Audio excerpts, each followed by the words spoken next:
It is September of 2001. At the United Nations Yukon Base, the roar of TSF engines permeate the skies.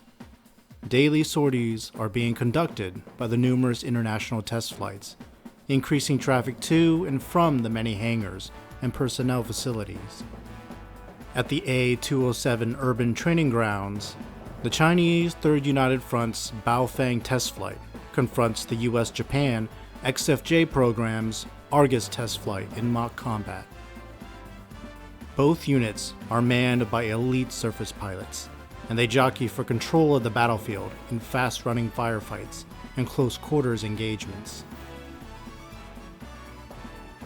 From September 1st through September 20th, multinational test flights had taken to the training grounds, engaging one another in heated displays of the military and technical prowess of their respective nations.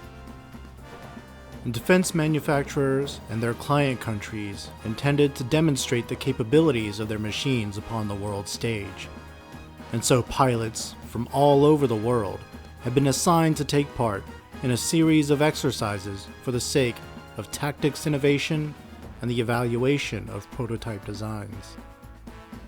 This was Blue Flag, an international military exercise hosted by Project Prominence of the UN Pacific Command's 3rd Force. Tactical surface fighter development and international exchange were the primary mission objectives of Project Prominence, and Colonel Klaus Hartwig, chief supervisor of the program, recognized the pressing logistical concerns brought about by the ongoing beta war. A decades-long war of attrition meant only projects capable of producing reliable results and with as little stress on manufacturing as possible would be viable to receive funding until completion. The goals for the military exercises were manyfold, and with the inclusion of competing superpowers, political agendas of both the Soviet Union and the United States played heavily into the organization of the event. The Soviet Central Strategic Development Corps was intent on demonstrating the power of the Soviet military through a highly classified prototype TSF variant, the Su-37UB Terminator, piloted in tandem by their very best personnel.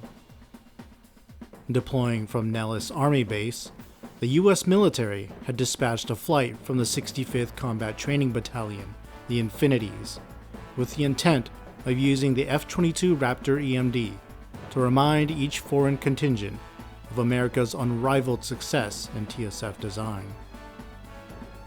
Ironically, while Blue Flag was capable of bringing to light Project Prominence's more cost-effective, groundbreaking designs in order to aid in long-term logistics, the event itself drew an exorbitant amount of resources and funds.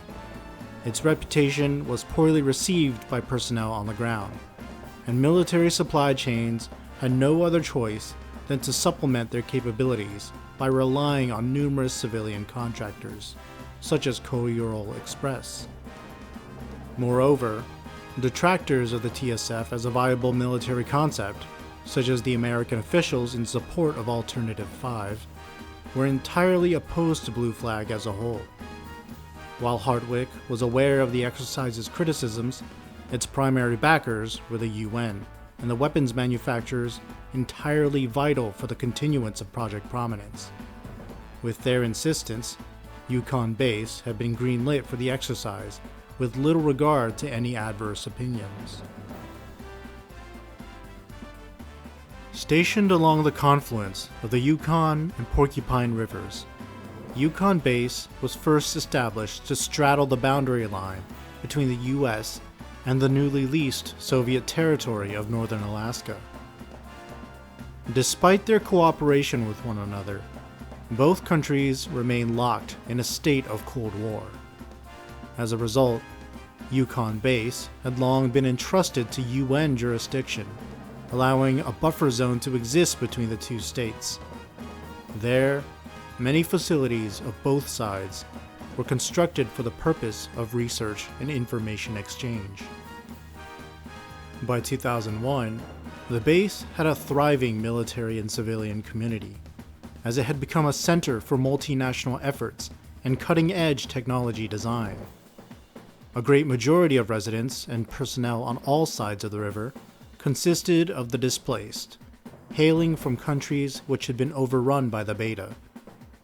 Lillefort, the civilian entertainment district, supported a population of 100,000, and its refugee populace enjoyed a booming economy due to the UN military presence. This was a stark contrast to the heavily crowded and grim refugee camps spread all over the world, especially upon the African continent. The Great Beta War had created the largest refugee crisis known to man, where most nations remained only willing to accept refugees in controlled amounts, and often as conscripts for their forces. The issue of refugee rights was a hotbed of political discourse, rattling the governments of rear-line nations, such as the United States or Australia.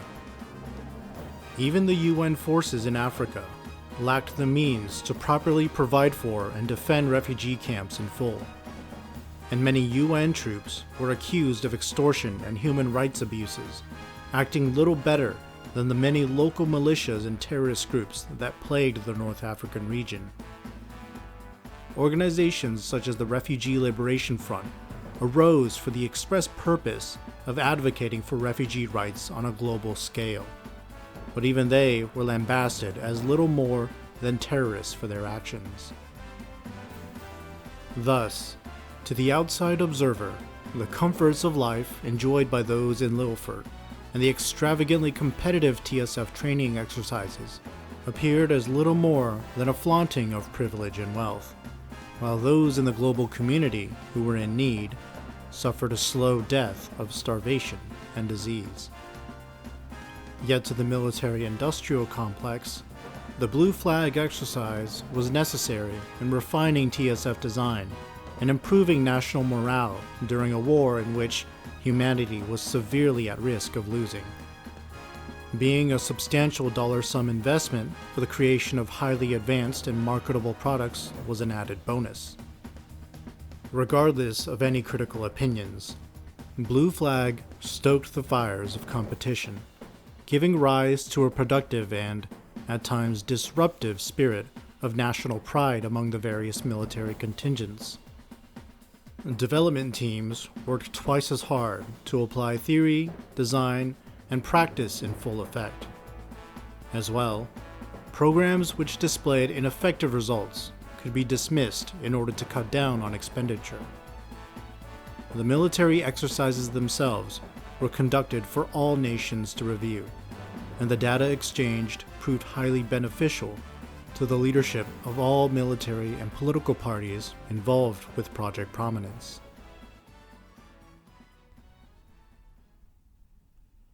On September 21, 2001, at 0911 hours, several Collier Express vehicles began gathering in Lillefort in order to deliver a morning shipment of provisions to Yukon Base. Blue Flag was slowly becoming a logistical quagmire, with delivery of hardware at times mistakenly tracked or nearly misplaced altogether. An influx of new personnel and civilian contractors left a large margin for disorganization.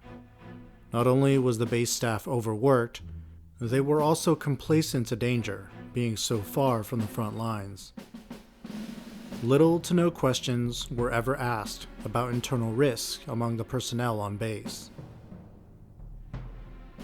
Going unnoticed at the time, the drivers of the delivery trucks exchanged coded phrases, and by afternoon began driving toward Yukon Base in a fast-moving column. Just after 1500 hours, the commander of Yukon Base, U.S. Army Brigadier General George Breston, returned from a meeting at Yukon Base GHQ. At 15:15, a sniper opens fire in front of the base's U.S. military headquarters building. Breston and several others are struck by the shooter. The scene is locked down, and the general is rushed to a military hospital in critical condition. At 1524, Major Ford of the military police arrives at the main headquarters building, entering the office of Colonel Hartwig. With Breston unable to exercise command, Hartwig is next in line to assume command of the base. Unfortunately, an alleged correspondence from the general left Ford with a standing order to arrest Hartwig under suspicion of causing such a circumstance. Hartwig agreed to be detained and was led away, and the resulting confusion left Yukon Base without an immediate commander in spite of the ongoing emergency. And despite Hartwig's final orders, the threat level was not raised to DEFCON 3 in a timely manner. Meanwhile, at the hangars of the UN 37th Tactical Armor Battalion, Australia, a team of maintenance personnel enter the ready room of the security force pilots. Drawing firearms, they systematically execute the unsuspecting surface pilots. One of the UN pilots assists them in their task, going by the false name Giselle Adjani. Her real name is confirmed to be Özlem Saner, and along with her, the assailants are members of the Refugee Liberation Front. Donning the fortified suits of the deceased pilots, the RLF members order the hangar maintenance teams to start up the F-16s of the UN battalion. Unlike the test flights stationed at Yukon, the base's 3 security battalions are the only ones equipped with live ammunition. Giselle assumes command of the former Estrella battalion, and once they are aboard their machines, they attack and eliminate the hangar personnel. With only a limited number of manned TSFs between them, the RLF then set the rest of the unmanned craft to slave mode, so as to utilize them as automated wingmen. In total, 36 TSFs have now been hijacked. At General Headquarters, a meeting between all heads of development and team leaders is scheduled to begin. Shortly past 1530 hours, it is interrupted by the arrival of RLF insurgents. Dressed as UN military police, they storm the lower floors of the HQ and attack both military and civilian bystanders. Led by an operative under the code name Valentine, the terrorists use the emergency shutters of the building to trap the occupants within. Phone lines are cut across the base, and administrative wings of the GHQ descend into chaos. Only a few UN personnel are able to escape, while hundreds are taken hostage, including Colonel Ataev, the base's ranking Soviet officer, and Lieutenant Colonel Budimir Rogovsky, the Soviet attaché to Project Prominence. In the base hospital, RLF gunmen enter and manage to occupy the ICU, where they place the incapacitated General Breston under guard. Colonel Hartwig, who had been led out of the GHQ beforehand, is intercepted by agents of the European Union Intelligence Corps, operating under the call sign Phoenix. Under their escort, Hartwig and several notable defense executives are led to the safety of an emergency bunker. Meanwhile, it is believed that several UN personnel continued to resist inside the headquarters building. Across the base, on the Soviet side of the river, the 11th Tactical Armor Battalion, Phoenix, a security force provided by the Soviet Union, is attacked in the same manner as the Estrella Battalion. By 1545, their pilots and maintenance crews are methodically killed. The gunmen are led by a mysterious paramilitary fighter, only known by the rank and alias of Major Christopher. Leading a cell of the radical religious group known as the Christian Allegiance, Major Christopher is brutally successful in securing an entire battalion of MiG-29 Lastochkas, as well as the Graf test flights MiG-29 OVT Fulcrums. Much like the RLF, most of the hijacked Soviet TSFs are utilized as unmanned wingmen to support the piloted machines. Over 72 TSFs have now been hijacked. At the E-102 training grounds, the members of the European Union's GARM test flight are captured by Allegiance operatives and subsequently executed. Their F-5E Tornado ADVs are left unattended, likely with no fuel or live armaments to be of use. The American security contingent is compromised as well, with their F-16 battalion appropriated by the terrorists in the exact same manner as the UN and USSR battalions. Over 108 TSFs have now been hijacked. Along the road from Lilfort, the convoy of Koyol Express freight trucks arrive at Yukon Base, and RLF fighters within the vehicles begin opening fire on UN personnel. They disperse to predetermined positions, establishing cordons and initiating an assault on the base's various facilities. Yukon Base's communication center has fallen as well, captured at the onset of the attack by sleeper cells and an RLF member codenamed Butler. They use the location to spread disinformation over the wide area data link and jam communications outside the base. The military police garrison also falls victim to the internal attacks, with several powered exoskeletons being hijacked by Allegiance and RLF insurgents. The riverside warehouses are raided as well, with the terrorists managing to seize sizable amounts of explosives and equipment. MPs attempt to coordinate a resistance against the attackers, though they are scattered and severely disoriented. In Lilfort, firefights break out between UN personnel and RLF members dressed as UN forces.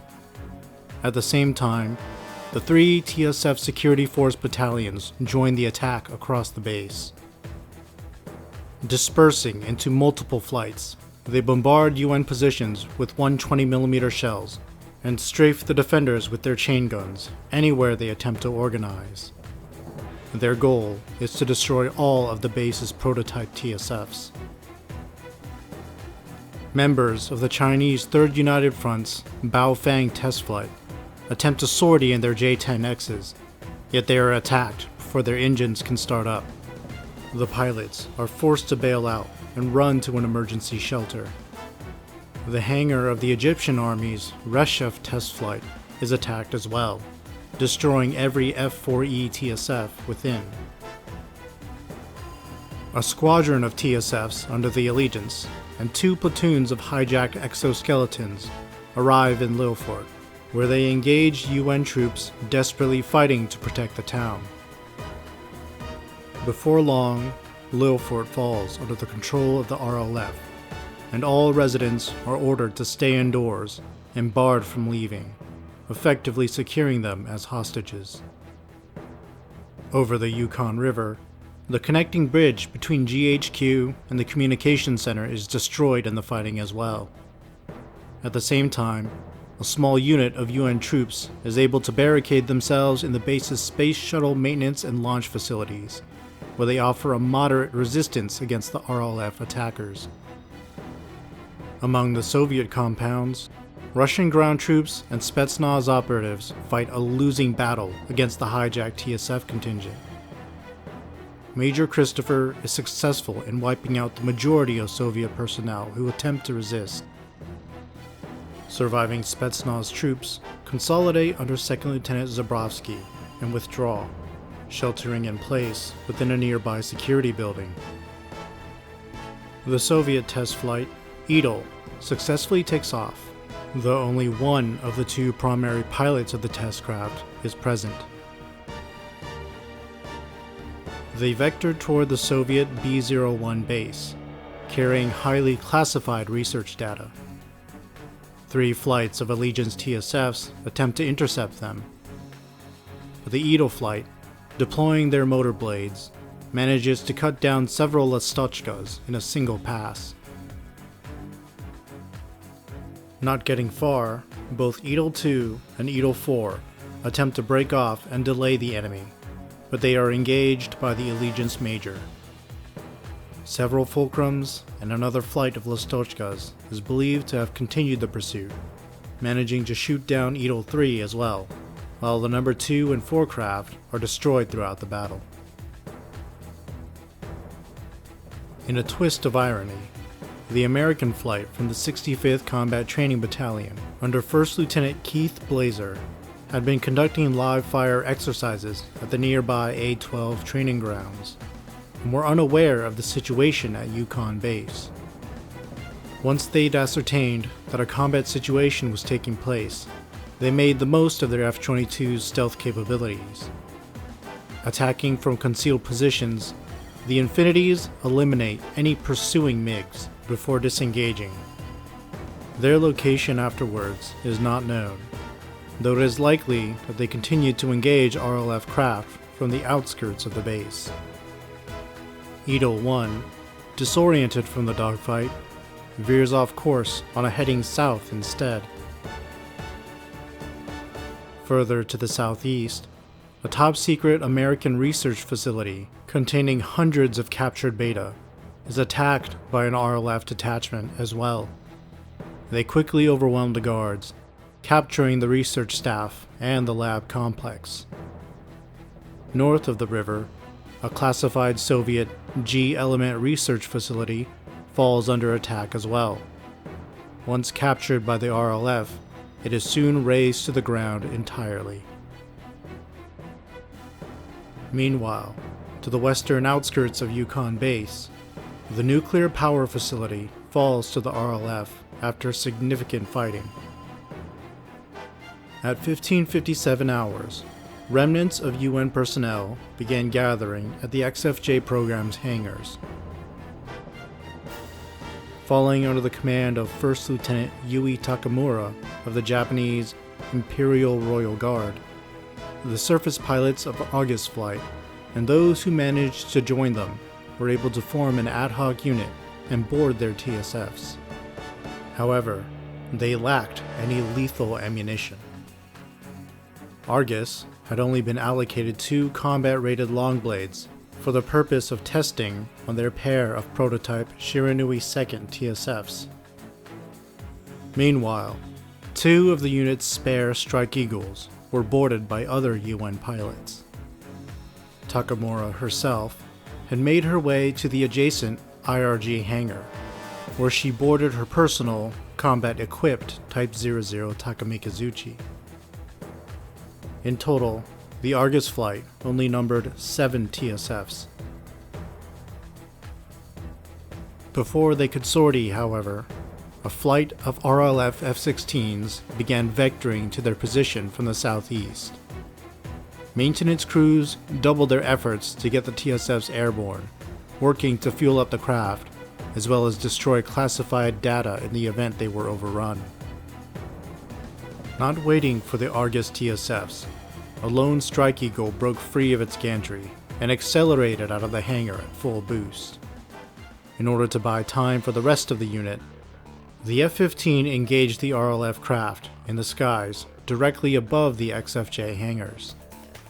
It is most likely that its pilot was Soviet Army officer 2nd Lieutenant Kriska Barshinowa, one of the 2 primary test pilots for the Eagle flight, who had not been accounted for during their sortie from the base.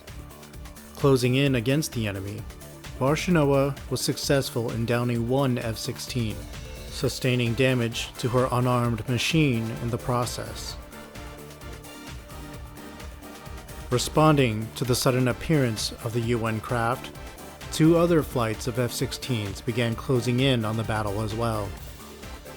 Another Strike Eagle breaks free of its gantry and sorties at full boost.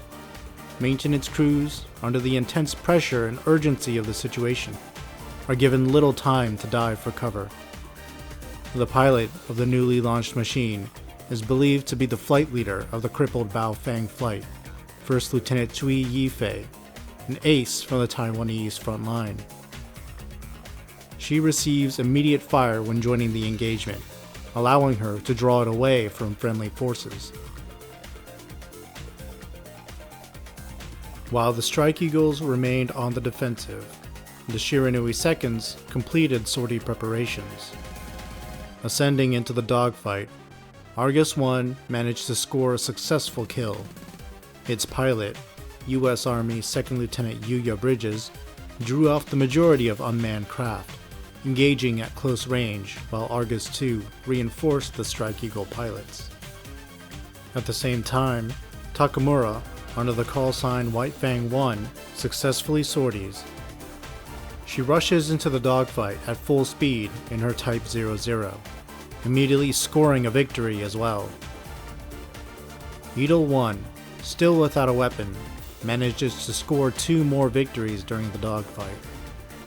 RLF forces were hard-pressed, being unable to down the poorly equipped TSFs, or even prevent them from taking off. The manned units were quickly targeted by the UN test pilots, severely degrading the combat effectiveness of the unmanned counterparts. A pair of F-15 active Eagles began their sortie, at which point the RLF determined they were outmatched and withdrew their F-16s from the engagement. Securing their position, Takamura assumed command of the UN TSFs. She ordered the ground personnel to complete the destruction of experimental data and then evacuate to emergency shelters. The Argus test flight and their attached friendly craft then salvaged whatever assault cannons they could find from the RLF wrecks. Attempting their breakout, they initiated movement toward the A-207 training grounds, where Takamura hoped to use the cover of the urban exercise area as a staging point for intel to be gathered, and for their next phase of movement to be made. The insurgent forces, having full control over the base's communications center, and therefore controlling the local wide area data link, began broadcasting a false laser-class warning exercise over a 100-kilometer diameter around Yukon Base. This was an attempt to deter any TSFs and aircraft from entering the local airspace. The American military saw through the ruse and prepared squadrons of B-1 bombers to sortie from Anchorage, while B-52s were tasked in from the lower United States. Inside Yukon Base GHQ, RLF and Allegiance operatives were preparing to dig in, confident in the belief that circumstances remained in their favor.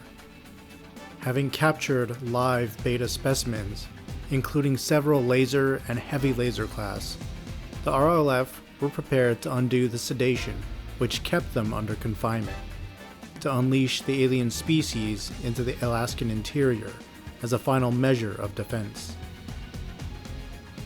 Meanwhile, the TSF forces of the RLF were consolidating into a strike force so as to finish off the last of the UN defenders. Attacking the base personnel barricaded in the HSST maintenance hangars, the use of excessive force and captured explosives utterly destroyed the facilities and killed all personnel within. The RLF then began broadcasting their demands, claiming responsibility for the attack and relying on the residents of Lilfort and the hostages in the HQ as shields to prevent reprisals from both the US and USSR. Takamura, in the midst of leading Argus flight to A-207, made the decision to split her forces. Fearing that their current troops and minimal armaments were insufficient to mount a resistance against the enemy, she orders Argus 3 and 4, her 2 active Eagles, to form an element, with 2nd Lieutenant Valerio Giacosa in command. The 2 craft break off and head south, hoping to exfiltrate on an unguarded, alternate route and reach friendly forces in either Fairbanks or Anchorage. There, they intended to relay intel and coordinate with American reinforcements.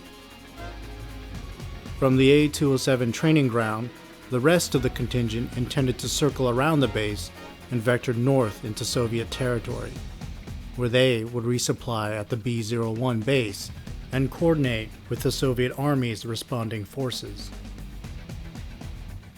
At the base, the reorganized RLF strike force, commanded by Giselle, is able to refit 8 of their 24 TSFs with MGM-140 ATAC-MS launchers, each loaded with guided munitions. They sortie in the direction of A-207 and begin closing in on Takamura's forces just as they reach the cover of the training grounds. Argus II detects the RLF squadrons, and the UN pilots hastily deploy sonic sensors before establishing a perimeter deep inside the urban area. Unable to confidently evade missiles in the open, the members of Takamura's unit are hesitant to engage, and at the same time, they are unable to safely retreat without being intercepted. Argus I volunteers to conduct a rearguard action, knowing full well the risk of such a maneuver. In supporting accounts of the incident, his request is also joined by Baofeng I. Having confidence in their ability to keep the enemy at bay, Takamura leaves the pair of TSFs behind as a diversion. The 3 remaining TSFs of her formation then take off and retreat in the opposite direction of the approaching enemy. 24 hijacked F-16s of the former Estrella Battalion soon descend upon the pair of UN TSFs left behind in the urban training ground. Both Argus I and Baofeng I position themselves separately, maximizing the potential space for evasive maneuvers. The RLF soon enter engagement range and initiate with an immense volley of anti-TSF missiles. Yet the UN officers are ace pilots, highly experienced in anti-TSF warfare. Using their cover and knowledge of the training grounds, they guide the RLF missiles directly into the structures around them. Giselle orders the attack to continue, and the F-16s move cautiously in an attempt to close the distance. Their missile fire is constant and overwhelming, but the methodical, breakneck maneuvers of the UN TSFs allow them to defeat every single missile fired their way.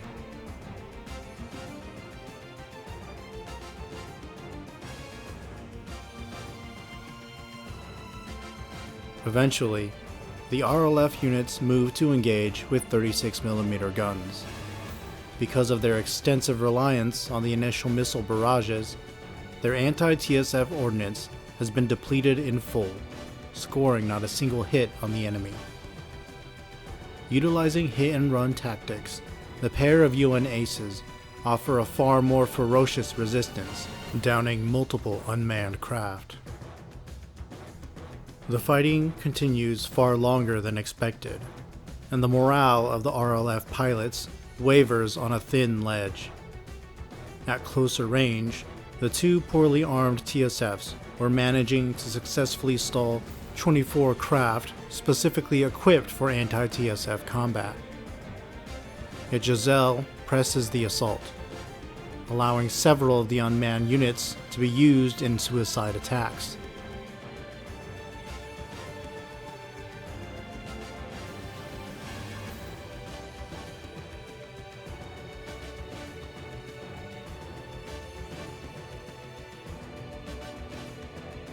Baofeng I receives moderate damage during the fighting, and eventually, Argus I is cut off and surrounded. Accounts differ as to how events continued to transpire. Official records of the combat action detail that White Fang I had retreated from the training area, only to conduct a low-level infiltration around the enemy force, rejoining the engagement once all RLF missiles had been expended. Combat footage depicts a factor not included in the official account. Eagle 1, the prototype Su-37 Terminator variant, had veered away from its egress route and re-entered the immediate airspace of Yukon Base. Records indicate this TSF managing to score several victories against RLF machines patrolling the base's outskirts. Soon after doing so, its pilot made contact with White Fang I.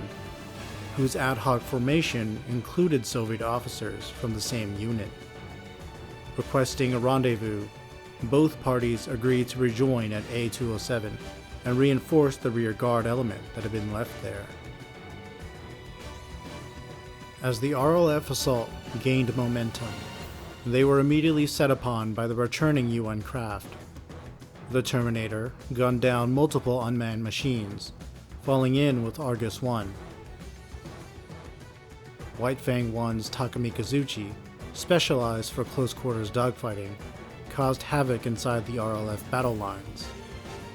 All other UN craft set to work identifying and attacking the manned RLF units. Facing a renewed counterattack by the UN, the RLF troops took severe losses and were thrown into a panic. They established a hasty cordon and soon found themselves bogged down in a firefight. Codename Abbott, the second in command of the RLF strike force, is killed by a 120mm shell, with Argus 1 confirmed to have scored the victory. With the loss of many of her wingmates, Giselle orders all of her remaining manned TSFs to retreat, though many are shot down before they can egress. She then directs her unmanned F-16s to launch suicidal charges at the UN pilots. Argus Flight maintains fire superiority and is able to neutralize the suicide attacks of the RLF machines. Personally leading the final push, Giselle is shot down, yet she is able to detonate her TSF in the middle of the UN position, killing herself and destroying one Strike Eagle. Baofeng 1 is able to eject, only sustaining minor wounds in the process. In the end, UN forces had proved they still remained a viable threat to the RLF, one that could not be confronted easily. Major Christopher was quick to reorganize their TSF forces.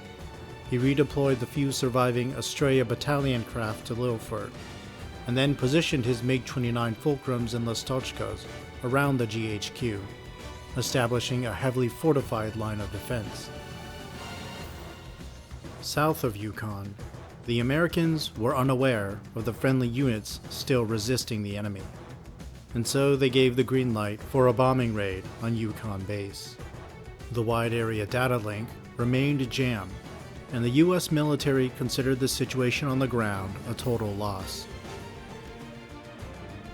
Passing over Canadian airspace, a squadron of B-52s approached Yukon Base at a high altitude.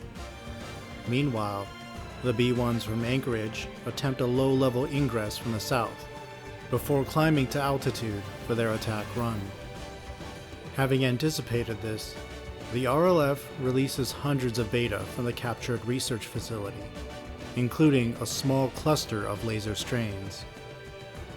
Argus 3 and 4, en route to Anchorage at Nap-of-Earth flight, confirmed laser fire east of their position, but due to the RLF jamming, the active Eagles are too far out of range to communicate the threat to any friendly units. One by one, B-52s and B-1s are struck with laser irradiation, and the initial waves of the bomber squadrons are wiped out. Lieutenant Giacosa diverts his element from their original task, prioritizing the reconnaissance of the laser class. He notes to his wingmate how the RLF now possessed the greatest anti-air defense system in the world, and the two TSFs head east into the mountains to ascertain the danger they now faced. With America's reprisal brought to an immediate halt, surviving B-1 Lancers withdraw to a holding pattern outside of the Yukon region, and no less than a regiment-sized beta herd begin their march toward Yukon Base. Due to an instinctive need to recharge within a hive reactor, their route is projected westward, through the Soviet-held region and back over the sea in the direction of the Evensk hive. The situation had devolved from chaotic to catastrophic. UN, Soviet, and US forces remained unable to act with so many hostages in the hands of the RLF. Yet the Beta movement was expected to pass through Lilford, where tens of thousands of civilians were still under martial law.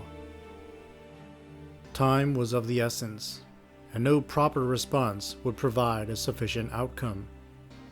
Yukon Base remained under siege, gripped in a deadlock shocking enough to humble the superpowers of the world. And at the forefront of the fighting, personnel on the ground were scattered across the base, still desperately attempting to organize a resistance. Lieutenant Takamura regrouped her small force of TSFs, preparing to act on a slowly growing foundation of intel. Their ammunition and propellant were running low. The Beta were closing, and a frontal attack would be nothing short of suicide. But the UN troops remained the only unchecked factor on the battlefield, and the moment to act was quickly approaching. Even as the odds pressed against them, the ground forces were unaware that a more troubling circumstance would soon threaten the entire battlefield.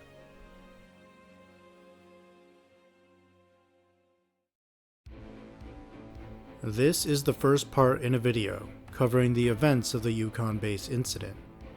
We have far more content to explore in the Muv-Luv Alternative universe, and are hard at work to present it on this channel. In doing that, a huge shout out goes out to the Patreon supporters who continue to help make this content possible. If you would like to help too, consider liking, commenting, and subscribing. Regardless, be on the lookout for more videos to come.